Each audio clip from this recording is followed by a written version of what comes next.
नमस्कार, मैं हूं करमवीर और आप देख रहे हैं देश दुनिया की ताजा तरीन घटनाओं पर आधारित देश दुनिया। हमारे साथ हैं वरिष्ठ पत्रकार अफरोज रिजवी सर। सर, आपका बहुत बहुत स्वागत है। नमस्कार। सर, आज एक मामला नया आया है कि हमारी सांसद हैं उत्तर प्रदेश से ही, मथुरा से, हेमा मालिनी जी। हम्म, कुंभ में भी वो बहुत एक्टिव रहीं, इसके अलावा वो हिंदुत्व के लिए भी एक्टिव रहती हैं। हम्म, और उनके पति हैं मशहूर अभिनेता धर्मेंद्र साहब। जी, तो वो गई थी जगन्नाथपुरी हम्म, दर्शन करने। तो उनका विरोध हुआ, उनके खिलाफ एक थाने में वहाँ के एफआईआर भी दर्ज कराई गई है, हम्म, एप्लीकेशन दी गई है, हम्म, जिसमें बताया गया कि मई 1980 में हम्म, उन्होंने धर्मेंद्र से दूसरी शादी की थी। धर्मेंद्र ने दो शादियां की हैं। हम्म, तो पहली बीवी से चार बच्चे हैं, दूसरे से, हेमा मालिनी से दो हैं। हम्म, तो दिलावर खान ने उन्होंने धर्म परिवर्तन किया था, हिंदू धर्म से मुस्लिम धर्म में गए थे। हम्म, और इनका नाम आयशा बी था। हम्म, तो आज तक डिक्लेरेशन भी कोई आया नहीं धर्मेंद्र की तरफ से कि वो हिंदू हैं या मुस्लिम ही हैं, हम्म। या अब वो मुसलमान ही रहेंगे। तो इस पे क्या कहेंगे सर? और आजकल वैसे भी देश में हिंदू मुसलमान चल ही रहा है, औरंगजेब, नागपुर, सब चारों तरफ है ही है सर। अब ये हैरत की बात है कि इतना लंबा अरसा निकल गया, बीकानेर से वो भी सांसद रहे, जी। Film star Dharmendra. जी। और ये मथुरा से दूसरी बार हेमा मालिनी हाँ, फिर सांसद चुनी गई फिर हैं। सांसद चुने गए हैं, उनका बेटा भी चुना गया था। जी। हाँ, हाँ। लेकिन एक घराने में भारतीय जनता पार्टी ने इतना महत्व दिया। जी। और भारतीय जनता पार्टी को बाकी मामलों में लफ्ज़ दिखाई देता है हम्म, कि अगर किसी ने मतलब फिरोज गांधी से शादी हुई थी, इंदिरा गांधी की, और तो वो भी एक बार जगन्नाथपुरी तो गई थी, उसके उनको लिए नहीं जाने ये दिया गया चलाया था। जाने लगा कि फिरोज खान है, हाँ। वो मुसलमान है। यानी कि किसी भी तरीके से ये साबित हो जाए कि कांग्रेस में जितने लीडर हैं, इंदिरा गांधी उनका परिवार है, हम्म। ये सब जो है हिंदू नहीं, आज है भी ना। चल रहा है और राहुल गांधी के सनातन खिलाफ। विरोधी है, हम्म। और इसके दादा ये थे, हम्म। वो थे, वो थे। हम्म। अब देखिए, किसी ने जो है अभी जाग गया मामला, मथुरा में मंदिर गई। और जगन्नाथपुरी, हाँ उड़ीसा, वहां हाँ भी हाँ भाजपा की सरकार है। हाँ, वहाँ वहाँ भी भाजपा की सरकार है। जी। तो वहाँ के लोगों को ये हो गया कि साहब, अगर ये इन्होंने मुस्लिम बन करके शादी की थी, हम्म। तो और इनका आयशा बीबी नाम रिकॉर्ड पर है, हम्म। और धर्मेंद्र का दिलावर खां है, हम्म। तो श्रीमती आयशा बीबी, हम्म। दिलावर खां की पत्नी, कैसे मंदिर के अंदर कदम रख सकती? बेगम, श्रीमती ने बेगम हाँ, आयशा बेगम, बी। आयशा बीबी, जी। तो ये कैसे कदम रख सकती? हम्म।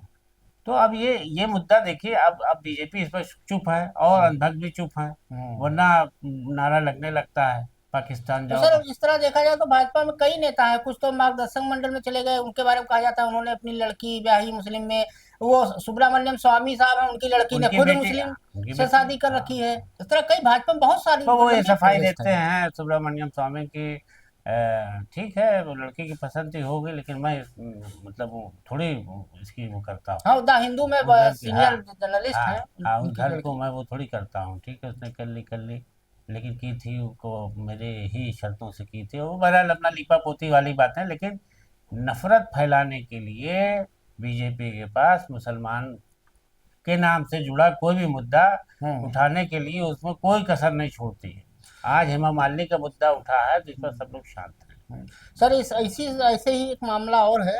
होली के पहले गाजियाबाद में दंगा कराने की कोशिश की गई, ठीक होली के एक दिन पहले। जी, वहां पर हुआ क्या कि 8 किलो भैंसे का मांस लिया गया। जी, और एक गौशाला है, वो दो गौशाला अगल बगल है, जीजा और साले का है। एक जी, जीजा का है, एक साले का गौशाला है।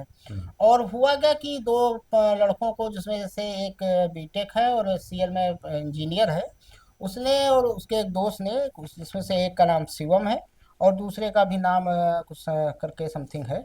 तो उन लोगों ने वहाँ गौमांस रखा। जी, अभी पिछले दिनों ही ऐसे कोई मामला एक सहारनपुर में आया था, जी, एक जी, बीस जी, सिंह कंबोज थे। जी, जी, तो जी, उन्होंने क्या किया था, गाय के सरों के चार गायों के सरों के हड्डियां रखी थी और बताया हम्म, था कि यहाँ गौकसी हो रही है। हम्म, और बाद में जब पूछताछ की तो पता चला 50,000 रुपया उन्होंने लिए। तो भाजपा के नेता हैं बीस सिंह कंबोज, और नाम भी हाँ, उनका बीस है। हाँ, तो क्या कहेंगे सर? ये योगेश और शिवम दो पकड़े गए हैं, और जी, उसमें से भी 5 लोग आरोपी बनाए गए हैं, जी, जी। जिसमें एक वो सम शर्मा करके एक मैडम है, वो भी नहीं गिरफ्तार हुई हैं। क्या कहेंगे इसमें? देखिए, समाज में ये बात बहुत तेजी से घर कर गई है लोगों दिलो दिमाग में, खासकर अंध भक्तों के, जी।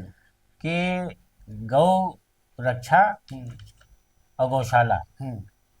का मतलब इतना ज़्यादा प्रचार प्रसार किया गया कि गौ हमारी माता है। तो पहले भी नहीं थी, अब माता हो गई। तब रक्षा पर इतना ध्यान नहीं था, अब हो गई। बहरहाल, अब उसमें ये हो रहा है कि इस मुद्दे को उभारेंगे तो इसमें हिंदू मुसलमान होगा, वोट बैंक भी होगा, लेकिन हो क्या रहा है कि अब जाति रंजिश और जाति मिल्कियत को हासिल करने और सियासी फायदे के लिए तो किया ही जा रहा है। अब ये हो रहा है कि हर किसी अपनी से दुश्मनी निकालना है, उसमें हो रहा है। हड्डी वाले मामले में ये था, तो जो कसाई था वो चाह रहा था कि जब ये मामला उठेगा तो मैं आकर के मौके पर उसका नाम ले लूंगा, तो वो निपट जाएगा। हाँ, 50,000 रुपया और मिश्री पचास डील हजार हुआ था रुपया उसने दे दिया बीर इनको। सिंह कंबोज को। हाँ, कि आप रख लीजिए। और ये जब पुलिस ने दबिश डाली, क्योंकि पुलिस की भी तो उसमें फंसती है ना कोर, कि अगर ये होगा तो फिर हमारे क्षेत्र में ये होगा कि यहाँ गो कशी होती है, गाय काटी जाती है, तो हम फंसेंगे। तो पुलिस क्या करती है कि फिर उसमें जो है वो अंधभक्ति पर नहीं आती, वो इस बात पे आती है कि नहीं, हाँ ये गलत मामला, सही नहीं है, गलत है। इस मामले में भी देखिए 8 किलो मांस जो लिया उसने, कि नहीं कितना, 8 किलो, 8 ही किलो है। 8 किलो मांस जो लिया है उसने, भैंस का खरीदा। जी। और भैंस का खरीद करके उसने जो है ये नफरत फैलाने के लिए सब काम शुरू और किया। बाकायदा उसने हिंदू नेताओं के नंबर लिए गूगल से, फिर सबको फोन करके फोन वहां करके बुलाया, तो बताया। पुलिस की सूझबूझ थी कि हाँ, उसने मामले को हाँ, किया, और 5 लोगों के खिलाफ एफआईआर हुई। छाया शर्मा, योगेश चौधरी, ऋषभ, शिवम और नंद किशोर। हम्म। 248 बीएनएस में और 353 दो में हुआ दर्ज। अब देखिए, गौशाला में रखने वाले भी वही लोग हैं हम्म। और खरीदने वाले भी वही लोग हैं। मुसलमानों से इसका दूर दूर तक का वास्ता नहीं है। हम्म। और ये तो भला हो पुलिस का कि पुलिस ने इस पर तत्कालिक कार्रवाई करा ली, जांच करा दी गोश्त की, हम्म। मांस की जांच कराएगी, भाई ये गऊ मांस है या भैंस का या किसी और जानवर का। हम्म।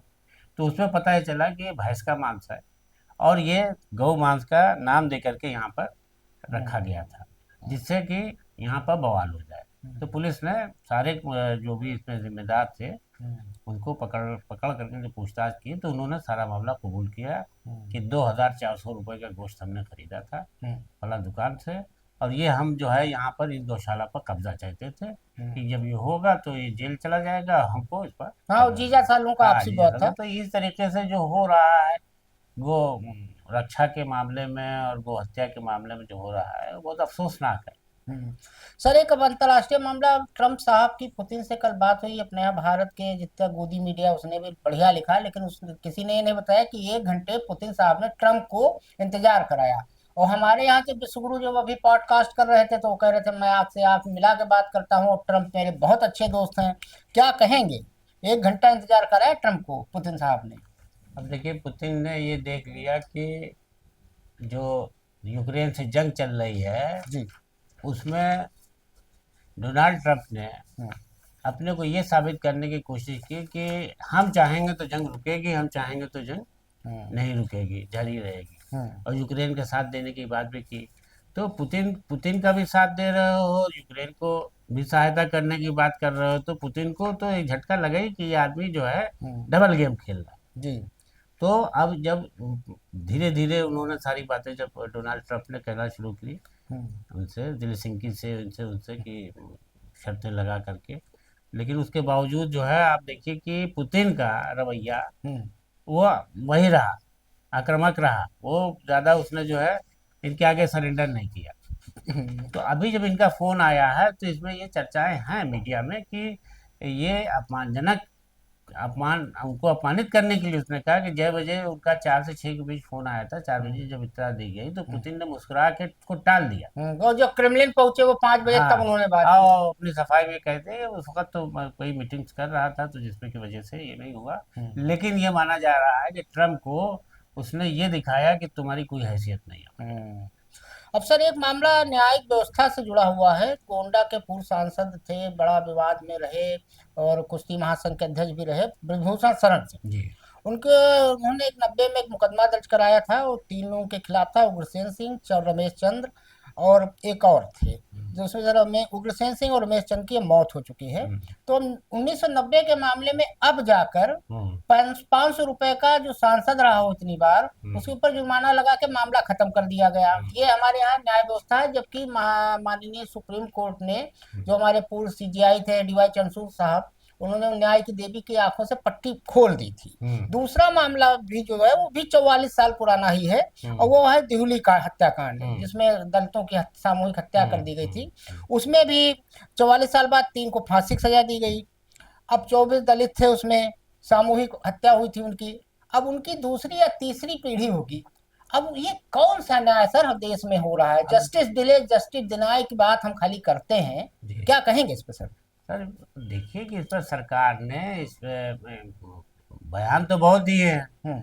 चीफ जस्टिस ऑफ इंडिया ने भी बहुत बयान दिया हम्म। कि जजेस की कमी है, कोर्ट में मुकदमे बहुत ज़्यादा है, हम्म। लाइन लगी हुई है मुकदमों की, हम्म। और सुनवाई नहीं हो रही है, और हम्म। ये हो रही है। और हमारे यहाँ विशेष अदालतें भी लगती हैं, खूब धड़ल्ले से खूब पैसा खर्च होता है, उसमें जज साहब दिखला देते हैं डेल डिस्पोजल हुआ, उसमें होता क्या है, हम्म। छोटे छोटे मामले, एक्सीडेंट के, नाली के झगड़ा, ये वो झगड़ा वो हम्म। झगड़ा, निपट जाता है, हो गया, सब खाना पूरी हो गई। हम्म। 44 साल बाद आप बताइए, 17 आरोपी थे, उसमें 14 लोगों की मौत हो गई, हाँ। 3 को फांसी की सजा दी गई हम्म। है। अब 3 को फांसी की सजा दी गई है, तो बताइए कि जो जो जिन न्याय के इंतजार में बैठे थे कि हमारे घर वाले मारे गए हैं, उसमें कितने लोग मर गए। हम्म। अब उनके आंखों के आंसू भी खुश्क हो चुके हैं। हम्म। उस घटना को याद करना भी अब वो उनके लिए खत्म हो गया कि 44 साल 40 साल पहले हुआ था। अब हम्म। हुआ तो उस मतलब है कि ये जो इतनी देर से न्याय मिल रहा है, इसका कोई मतलब अब ऐसे न्याय से क्या फायदा। हम्म। एक सर मामला है, हमारे यहाँ उत्तर प्रदेश में कैबिनेट मंत्री हैं, बड़ा चर्चा में रहते हैं, संजय निषाद जी। साहब। उनका एक बयान वायरल हो रहा है आजकल। वो एक यात्रा निकाल रहे हैं, तो प्रतापगढ़ सुल्तानपुर बॉर्डर पे जब वो गए थे, तो एक गांव में कुछ मामला हुआ था। निषाद ही वहां से प्रधान थे, तो विवाद हुआ था गांव में, दलित और निषाद में। तो उन्होंने एक बयान दिया था जो वायरल हो रहा है कि हम यहाँ ऐसे नहीं पहुंचे, 7 दरोगाओं के हाथ पर तुड़वाकर उसे गड्ढे में फेंकने के बाद यहाँ तक पहुंचा हूँ। ये चल क्या रहा है? और ये अभी पिछले ही दिनों एक और है ऐसे ही सहयोगी पार्टी, ओम प्रकाश राजभर साहब, उनके लड़के ने दिया था बयान कि अगर पुलिस किसी को उकड़ेगी तो मैं उस आंखें निकाल लूंगा। तो उस पे एक भाजपा के मंत्री हैं, बलिया से विधायक हैं, परिवहन मंत्री हैं, दयाशंकर सिंह। तो उन्होंने कहा था कि अगर किसी ने आंख निकालने की कोशिश की तो मैं उसकी आंखें निकाल लूंगा। ये यूपी पुलिस में हो क्या रहा है सर? अब आप ये देखिए कि पावर का नशा जो होता है बड़ा खतरनाक होता जी। है। आपने सीतापुर मामले में किसानों को देखा था कि गाड़ी किसने चढ़ा दी थी? हाँ। बाप मंत्री था, हम्म। और देश का गृह मंत्री राज्य मंत्री था। हम्म। ये था। लोकसभा में आप देखिए कार्रवाई चल रही है, मुस्लिम सांसद को हम्म। क्या क्या गालियां दी जा रही। हम्म। हाँ, बहुत सारी तो चीजें ये हो रही हैं ट्रेंड आज भी चल बहुत। निकला। अगर संजय हाँ। निषाद भी कह रहे हैं तो कोई वो नहीं कि बहुत बड़ी वो है। ये एक ट्रेंड बन गया है कि ऐसा कहो, लोगों में अपनी धमक बनाओ, और जब मौका लगे तो बयान वापस ले लो। हम्म। मैंने कहा ही नहीं। हम्म। देखिए बयान, अब ये क्या करते हैं कि भीड़ में जाके 8 दरोगा का हाथ पाँव तोड़ा है, गड्ढे में डाल दिया है, ये किया है, वो किया है, बोल रहे हैं। हम्म। लेकिन अभी इसी पर जो कोई मामला ऐसा आएगा तो कहेंगे मैंने तो इस पर कभी कुछ नहीं कहा। तो सही कह ये राजनीतिक उसमें क्षेत्र में अपने स्वार्थ के लिए, लाभ के लिए कोई भी कुछ कर रहा है। आप देखिए प्रधानमंत्री बैठे रहे हैं लोकसभा में, क्या क्या लोग किसको बोलते रहे। आज भी बैठे थे हाँ। प्रधानमंत्री, सुबह लोकसभा में बैठे तो थे। अब ये तो बहुत ही अजीब गरीब दौर से गुजर रहा है कि अब वो शालीनता और वो जो आदर्श है राजनीति में हुआ करता था नेहरू के दौर में या अटल जी के दौर में, अब वो रहा नहीं नहीं। नहीं, नेहरू जी की तो बात छोड़िए। नेहरू जी की फोटो मिलेगी अल्बर्ट आइंस्टाइन के साथ, और हमारे मोदी जी की फोटो मिलती है बाबा बागेश्वर धाम के साथ, जो पर्ची देख के बताते हैं। तो हम विज्ञान से अंधविश्वास पे तो आ ही चुके हैं, तो वो तो बात ही ना कीजिए नेहरू जी और उनकी। एक सुनीता विलियम्स वापस आ गई है धरती पे। हाँ। हमारे यहाँ तो औरंगजेब की कब्र खुदाई चल रही है, हाँ। लेकिन अंतरिक्ष से लौट आई है, वो भारतीय मूल की हैं, हम हम्म। सभी को गर्व है। तो हम्म। उस पर क्या कहेंगे सर? वो पशु चिकित्सक भी रही हैं, अच्छी तैराक भी नहीं नहीं रही साहब, हैं। वो बहुत ही मतलब इस वक्त जो है बहुत बड़ी मतलब महिला सशक्तिकरण की बात तो देश में होती ही रहती है, सारी दुनिया में होती रहती है। लेकिन वाकई में सुनीता विलियम ने इतने दिनों अंतरिक्ष में रह करके ये दिखला दिया कि कैसे जो है रहा जा सकता है। हम्म। मतलब आपने देखिए कि हाँ, किस पूरी तरीके दुनिया से के लिए दुनिया उन्होंने। के लिए, और लोग जब खबरें पढ़ते थे तो डरते थे कि पता नहीं जीवित आएंगे कितनी बार, तो ये खबर हाँ, चली फरवरी से ही आने कि का उनका जीवित चल रहा चली था। तो गई हैं, और वो वापस आने के लिए दिक्कतें हो रही। लेकिन बहरहाल ये आप लोगों के, ये भारतीय मूल की महिला है, अमेरिकन है, तो अब ये कि हम लोग के गौरव के लिए बात है, लेकिन हमने सुना है कि प्रधानमंत्री जी ने भी उनके लिए बड़ी काफी कसीदा पढ़ते हुए उनकी तारीफ नहीं, करते मोदी हुए। जी की तो आदत है, जो आदमी फेमस है तो उसके पीछे वो लग लेते हाँ, हैं। तुरंत एक चिट्ठी लिख दी कि हमारी वो अपनी, तुरंत लगते हाँ, हैं। अपनी धरती पर आइए वो हम। यश लेने में नहीं चूकते हाँ, हैं। यस लेने में नहीं चूकते, और सही वो हो बात। सकता है कि अभी 2 दिन पहले ही एक घोषणा किया है भारत सरकार ने कि पद्म अवार्ड, जितने भी भारत सरकार के अवार्ड होते हैं उनके लिए नामनी इसका, मैं खोज रहा हूँ कि मोदी जी के लिए किसी ने भरा कि नहीं भरा, भारत रत्न उनको मिले। तो कुल मिला के आज के लिए इतना ही। अब या तो हम लोग भूतकाल में जी रहे हैं, भूतकाल में क्या है कि वो नेहरू जी हैं, औरंगजेब की कब्र है, और या तो भविष्य काल में है जिसमें एक मोदी जी ने पीडीसी चेक दे दिया है, पोस्ट डेटेड चेक जिसको कहा जाता है, कि 1947 में विकसित भारत होगा। और आज ही लोकसभा सदन में मंत्री जी ने बताया है कि हमारे लोग भी चंद्रमा तक जाएंगे, अंतरिक्ष में जाएंगे, लेकिन उसका भी पीडीसी चेक दिया है। और वो 2035 में जाएंगे या 2040 में जाएंगे, तो हमारे पास वर्तमान में कुछ नहीं है। वर्तमान में सिर्फ इतना है कि अगर आप कहीं कुछ कर पाए तो हिंदू मुसलमान कर लीजिए, औरंगजेब के अलावा और किसी की कब्र खोदना चाहे वो खोद लीजिए। अब इसमें कोई नहीं कहता है कि अशोक ने भी, जो सम्राट अशोक थे, उन्होंने भी अपने चार चार भाई, सारे भाइयों को मारकर ही गद्दी हासिल की थी। इसके बारे में कोई जिक्र नहीं करता है। जयचंद का जिक्र कोई नहीं करता है कि पृथ्वीराज चौहान की मृत्यु जो हुई इतने महान सम्राट की, उसके पीछे कौन था, उनका भी भैया कुछ खोजो। अशोक स्तंभ क्यों लगाए घूम रहे हो भाई? अशोक ने भी तो अपने भाइयों को ही मार के गद्दी हासिल की। नहीं, बिल्कुल तो सही सब कह रहे हैं आप। देश काल की परिस्थितियां थी आज के 300 साल 400 साल पहले। और अंग्रेजों, जिन्होंने सावरकर को 60 रुपया वजीफा दिया, अंग्रेजों के बारे में कोई नहीं कहता है कि अंग्रेजों ने हिंदू मुसलमान कराया। अंग्रेजों की भी कब्रें खोदो। नहीं, अब आप इतिहास में जा करके जी रहे हैं, लोगों हाँ को जीने के लिए मजबूर कर भाई, रहे हैं। हम तो औरंगजेब की औलाद, फला की औलाद, आज गाली देना है तो औरंगजेब की औलाद। अंग्रेजों का कहीं नाम नहीं है, हाँ, अंग्रेजों की कब्रें भी जिसने खोदो इतना भैया। ज्यादा किया उसका कुछ नहीं है, उसका सबके यहाँ कब्रिस्तान भी है, सब कुछ है। तो खैर कुल मिला के आपस में अमन चैन से रहें, एक रहें, चाहे हिंदू हो, चाहे मुसलमान हो, चाहे आप सिख हो या ईसाई हो, इंसान पहले बनिए। इंसान अगर नहीं बन पाए तो कुछ नहीं कर पाएंगे। चलते चलते 2 लाइन में एक बात और बता दूं, सुप्रीम कोर्ट में एक मामला गया है। अरुणाचल प्रदेश में भाजपा की सरकार है, और एक काजू वाली बात हुई है, ना खाऊंगा ना खाने दूंगा वाली सरकार ने वहां की सीएजी रिपोर्ट ही गायब कर दी। वो आरोप किस पे? वहां के मुख्यमंत्री है प्रेमा खांडू। उन्होंने, उनकी पत्नी एक न्यूज चैनल चलाती हैं, उनके ऊपर आरोप है कि उन्होंने सारे ठेके अपने परिवार को दिए। उनके पिताजी भी मुख्यमंत्री हुआ करते थे, प्रेमा खांडू कांग्रेस से आए हैं भाजपा में, और वो सीएजी की रिपोर्ट गायब है। अब सुप्रीम कोर्ट ने केंद्रीय वित्त मंत्रालय को और केंद्रीय गृह मंत्रालय को नोटिस जारी किया है कि आप हलफनामा दीजिए। आज के लिए इतना ही, धन्यवाद।